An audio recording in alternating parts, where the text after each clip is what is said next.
tribal or regional.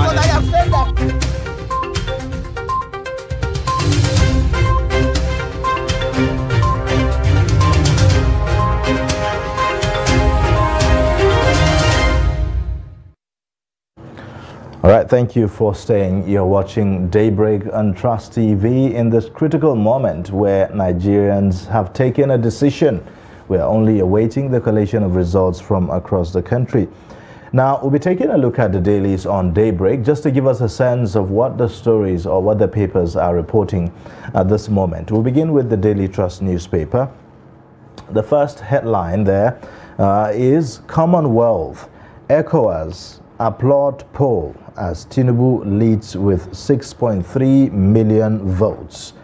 It has the riders that says Obasanjo, APC, PDP clash over call for election cancellation. Abdulsalami's committee sues for peace. You'll find all the details on page 4, 5 and page 8.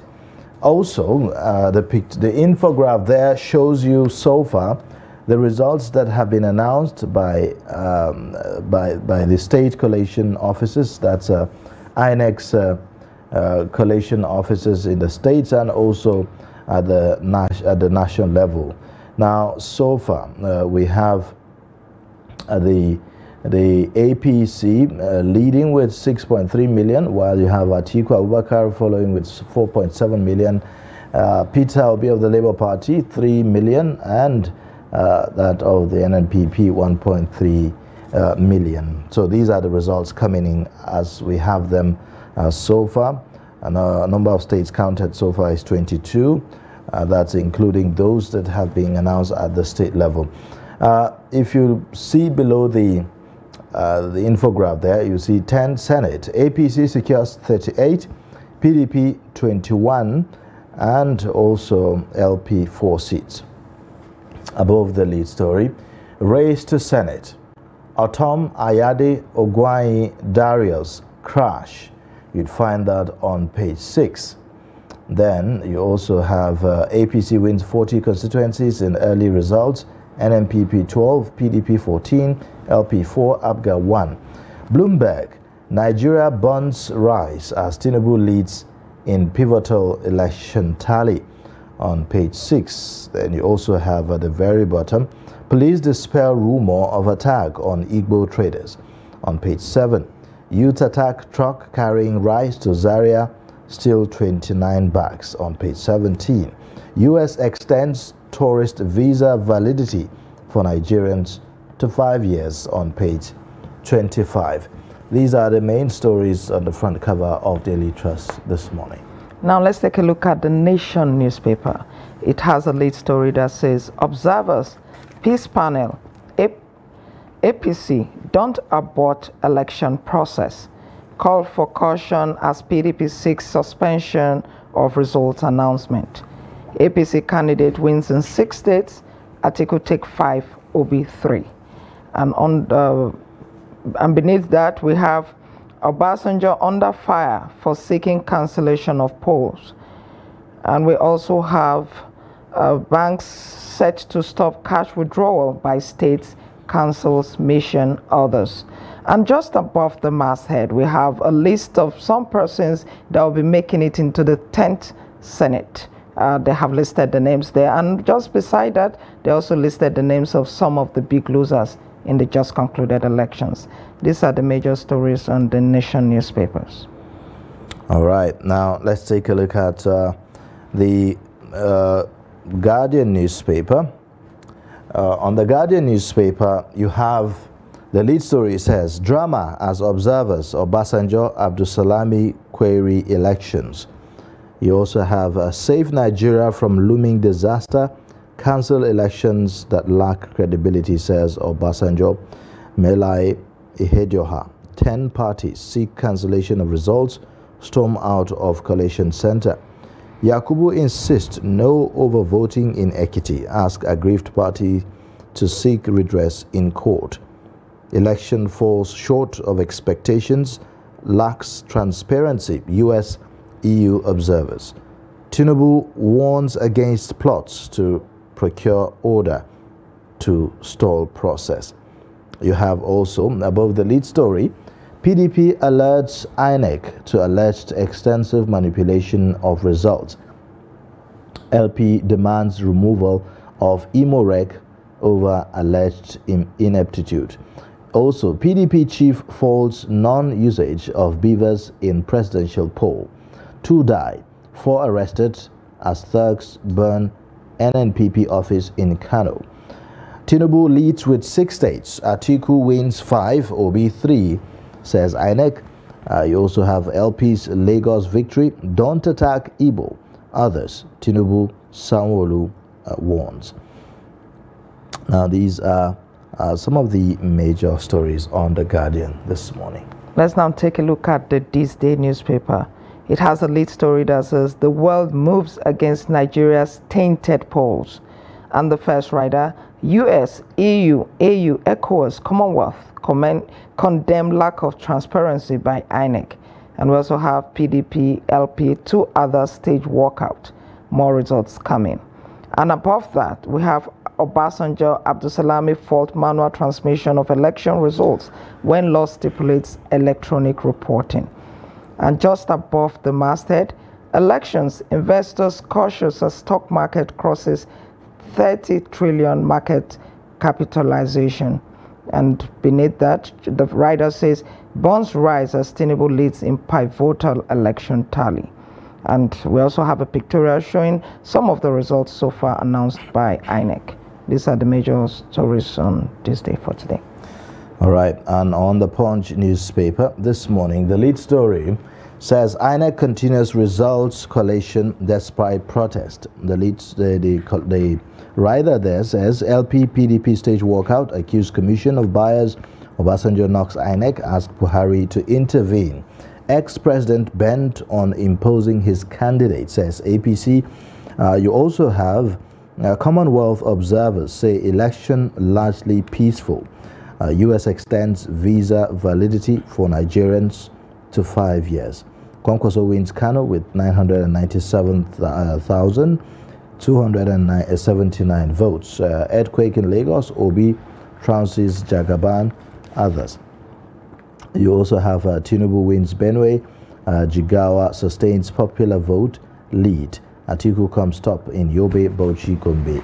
LP clinches Edo. So these are the major stories on the Punch newspaper this morning. Let's get perspectives. We have Ben Sheman in the studio, the former director of news, with us to share perspectives. Thank you so much for joining us on Daybreak this morning. This is special Daybreak edition, actually, because it's coming at a time like this. Nigerians are awaiting the announcement of results. Well, I don't know whether to say awaiting, because it looks like everyone pretty knows where it is heading. Well, except those who don't know. So everyone may know, but some still don't know. And they don't know because INEC has not formally declared. That's what the law says. But having said so, yeah, if you begin to juxtapose the headlines, the observers at the point they tend to be monitors. And when you look at the way the headlines have been cast, Daily Trust, Nation newspaper, and partly Punch, you see that they are a bit pro these agencies. They like what they are saying, especially the places where, or the areas they praised INEC.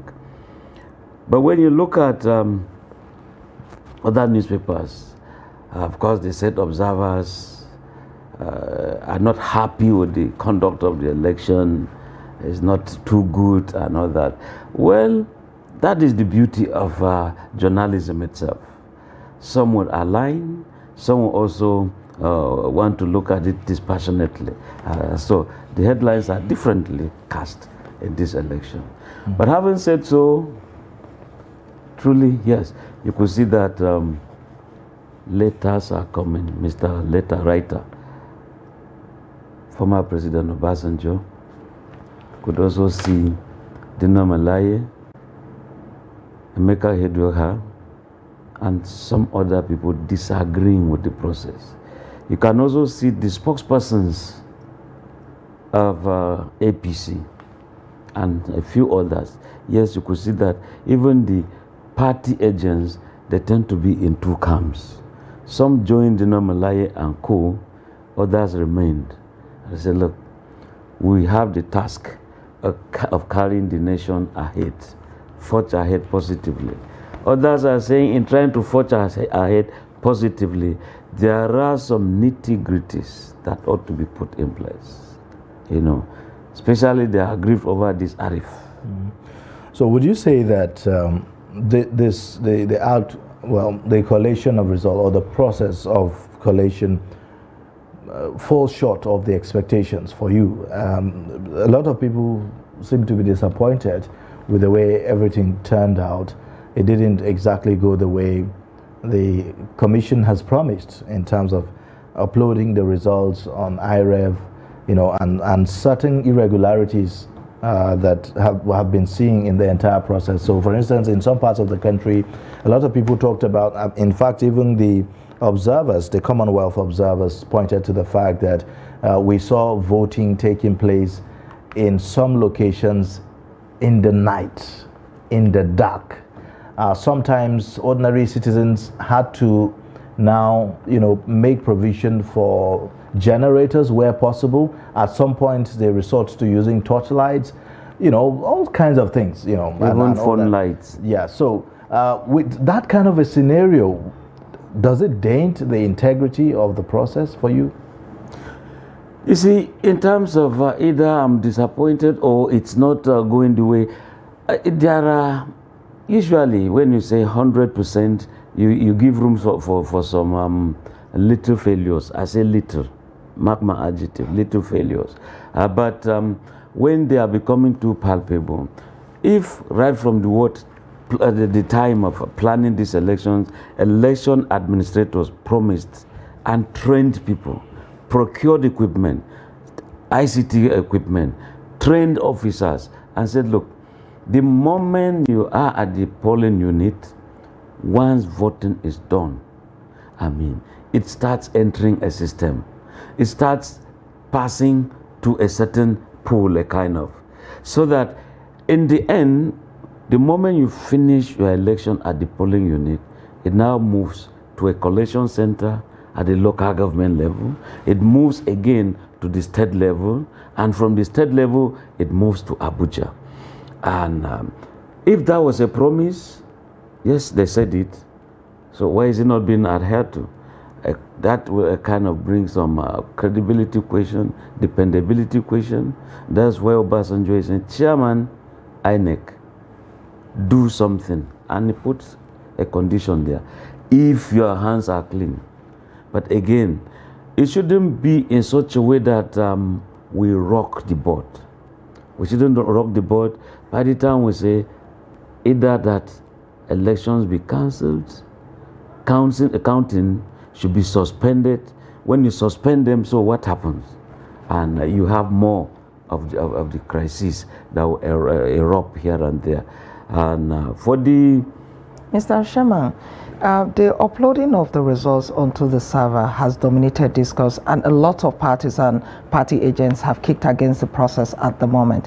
However, it is true that the Electoral Act says that these results should be uploaded electronically. But the Constitution also says that INEC can also use any other means. So if there's a problem, maybe a technical hitch, of course, INEC hasn't said that. If for any reason there's a problem and there's another way through which this is done, does that affect the credibility of the entire process? Well, you see, depending on who is winning and who is losing.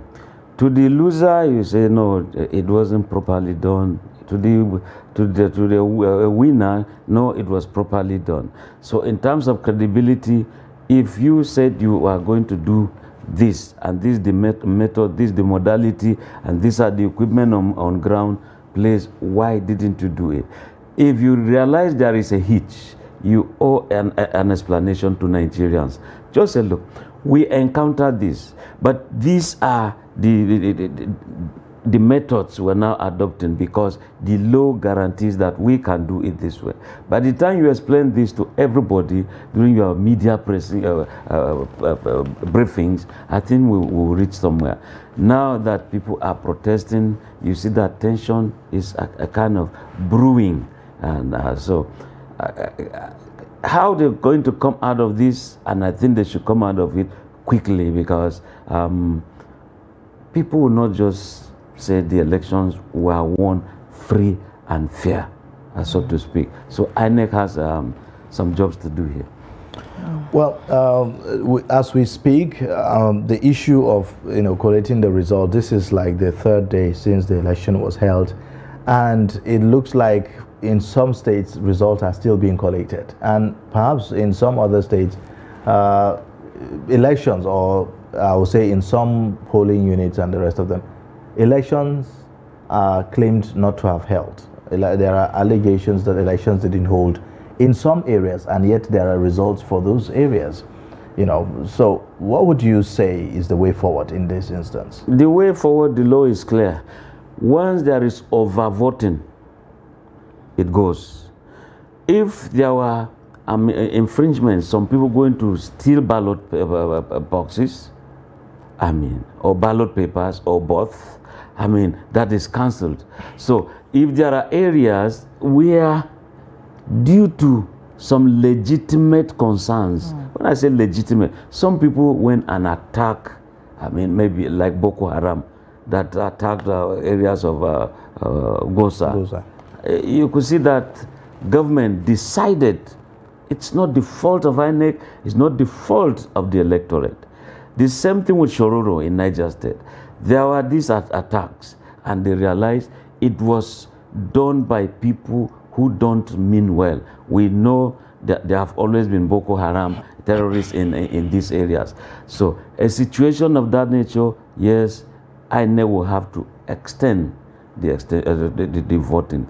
But where indeed some people just felt there should be no election, here results are produced. So how will you bring in that result to be announced, even right from collation center, local government, state level, up to the federal level?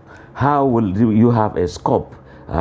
State collation officer for the presidential election. How would they accept those results? So those ones are skewed, conducted, and meant to scuttle the process, because probably some people somewhere want to favor someone or pull someone's performance in an area. So those results legally cannot enter. They won't stand the test of time. All right. Though the elections were supposed to be concluded on Saturday, they were extended in some areas because some persons had not voted. But even after that, as at yesterday, we saw some parties complaining that in some areas, in some parts of the country, a certain number of people did not vote. At this stage, what can be done? Or is it that those people, they're never going to get any chance to vote? You see, in as much as INEC says they cannot disenfranchise people, we cannot also, as Nigerians, vote in perpetuity. You continue voting for the same election. Okay, this area, because of this, we didn't have that. This area, because of this, we didn't have that. Stella, as these results are being computed, the law also says, if you compute these elections and the result is so clear, candidate this has won, let us say won by 40 million, just an example, and the person that is second is 20 million. Now these areas where elections are to be conducted, or elections fail to be conducted, if you add them and they can give 2 million, even if you give the 2 million completely to number 2, he has 22 million. Now, what has that got to do with the man who got 40 million? So, INEC, the law says the winner is so clear. It's like buying a car, new car. You realize that the tire has a dent. What do? You can't say that car is bad. you change the tire. But if the engine is completely gone, I mean, that completely has to be changed. It's like that with elections. The law says, in fact, as we are now, if in a state there is a big crisis and elections are not being conducted, now we have 36 states of the federation. Can that state hold the nation to ransom? Situation has made it impossible for elections to be conducted there. But the result will have to be announced. Because if you look at the number of voters there and that of the federation, we cannot cancel it because State B didn't do the election. And so it's just there in the law. And I think that the legal luminaries can always explain this further. All right. So at this point, I'd like for us to take a look at some of the results that were announced yesterday. It's one of the major things we have on our infograph for the Daily Trust newspaper, just to have a sense of where we are heading with the votes at the moment. So if the MCR will kindly put up some of the graphics that we have there, just to show our viewers how the votes are going. So far, I think about 13 states have been announced, and we are seeing some, well, should we say surprises? So if you take a look at, for instance, one of the states that, you know, showed the biggest surprise for many people, Lagos, for instance, where you have the Labour Party win the election, Lagos being the home state, should I say home state, or the state where the APC presidential candidate is coming from, where he lost to the Peter Obi of the Labour Party with 582,454, while the APC candidate had 572,606 votes. Let me get your take on the outcome of this. Yeah, you see, Lagos is a mini Nigeria. Is there a tribe that is not in Lagos? But when some people begin to say, it's for us Yorubas, and I tell you, some people want to, okay, let's match the Yorubas versus others. And even the Yorubas who indeed will want to align with others. And that's exactly what has happened here. At the point, there was one Oba who said, if you don't vote for the Yoruba, we'll push you to the ocean. You know? At the point, they said, look, you guys are foreigners. I mean, how can Nigerians be foreigners in Lagos? And you could see that people actually came out. There are statements some people make, that, I mean, verbally, that people will now want to make statements physically by this way of voting. Remember in 1951, Awolowo versus Nnamdi Azikiwe. This was the scenario. The Yorubas felt they were in charge of Lagos. Zik came to say he's Zik of Africa. And you could see that he won in that southwest in particular. Not until, some people started with threats, then there was this carpet crossing, then Zik became a minority. It's the same scenario that has been reenacted here. An Igbo man has come to make a statement. This is one Nigeria. So, but good 18, let me come in here. Good 18, I can see Asuwaju Tinubu is saying, look, this is democracy. I'm taking what has taken place there in good faith. I've seen the governor say, look, I'm calling on all Nigerians, live in peace. This is democracy. It's just a game of number. If they have won Lagos, they have won Lagos. We have other states to look out for, so that we join and we add our number and be somewhere. So when people begin to say, oh, Igbos are being attacked, I mean, we are not really talking about just Igbos alone in Lagos. Niger Delta people are there, the Birom people are there, the Tiv people are there, Hausas from Sokoto are there. So we cannot just say single out a tribe. It wasn't an Igbo vote. All right, so you could have an Igbo candidate. Okay, so just quickly run down. Let's quickly run down some of the surprises we've seen. We've seen states that in 2019 were won by the All Progressives Congress as far as the presidential election is concerned. but now it's flipping over for the PDP. Let's take a look at the map now. On the map, you would see how states like, say, for instance, Bauchi State was for the APC in 2019, but now has gone for the PDP. Same for Kaduna State, even though Kaduna is not yet officially announced by INEC at the national level. We've also seen that a state like Yobe, which somewhat been like a traditional APC state. You have the one-time acting chairman of the APC from Yobe State, also being a state that has been in the APC for quite a long time, always voting for the presidential election in that regard. But now it's for the PDP. You have also states like Katsina, which is a state that is that of the president himself.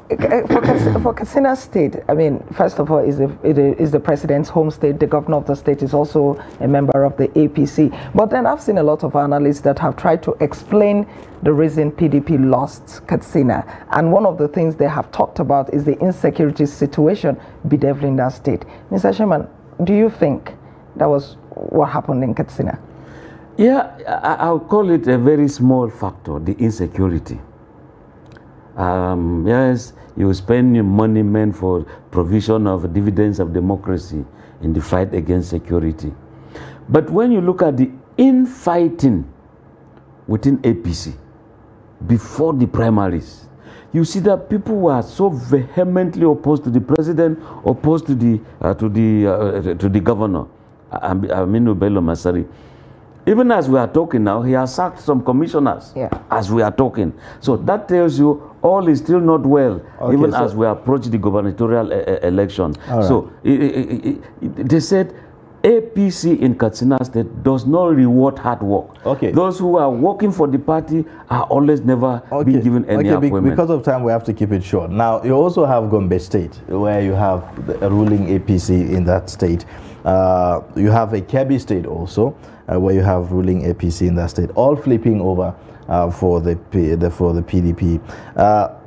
These have certain messages, isn't it? They do. The case with Gombe, don't forget Dankombo factor. Don't forget Danjuma Goje factor. And you see, the governor at the point was almost challenging some of these guys who indeed were his predecessors. But is it really about some individuals? Because in this case now, it's showing clearly now that it's not really about which party has what state as a ruling party. But you can clearly say in some areas that some people voted for some individuals. If you go to Kaduna State, for example, Peter Obi was voted in, he won in those areas because they believed in Peter, or they believed in Peter Obi. So it's not yet a situation where, oh, let's go for this party. Some of them looked at the individual. So in Gombe, as we are still saying, the governor at the point was challenging his predecessors. So at the point, okay, let's sit down, fold our legs, and see what happens. And remember, Inua is a first timer in the race there. Just a moment. One of the things we noticed in this election, second term could be a headache for him. Mr. Sherman, one of the things we noticed in this election is that it appeared as if the people didn't really care about the politicians or how big they were in status. It's as if people just went out. Look at, for instance, the chairman of the APC, he lost his polling unit, he lost his local government, and even lost the state. The APC lost that Nasarawa state. So it didn't appear as if it was the infighting between the big politicians and all. It appeared as if the people took a decision. You see, this is not the American Senate where some people will stay and stay. When they want to exit, they now say, let me contest to be president. In Nigeria, when you have overstayed, they feel, look, I cannot be taking the same meal every day for variety's sake. Whether you perform, you don't perform. But you see, Senate President since 1999, exactly. He has been in that place. But you know the judgments that took place there. Look at Akwa Ibom. I mean, since 99, he's always been within the political arena. So again, we know what the Supreme Court, their own judgment there.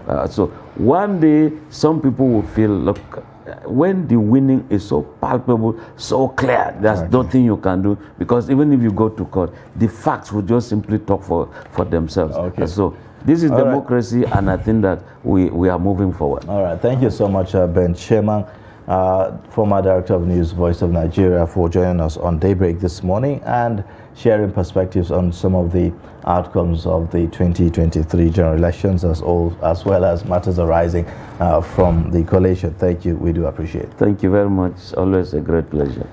All right. Now we'll take a short break. When we come back, we'll take a look at other issues on the program. Join us again. Not necessarily tribal or regional.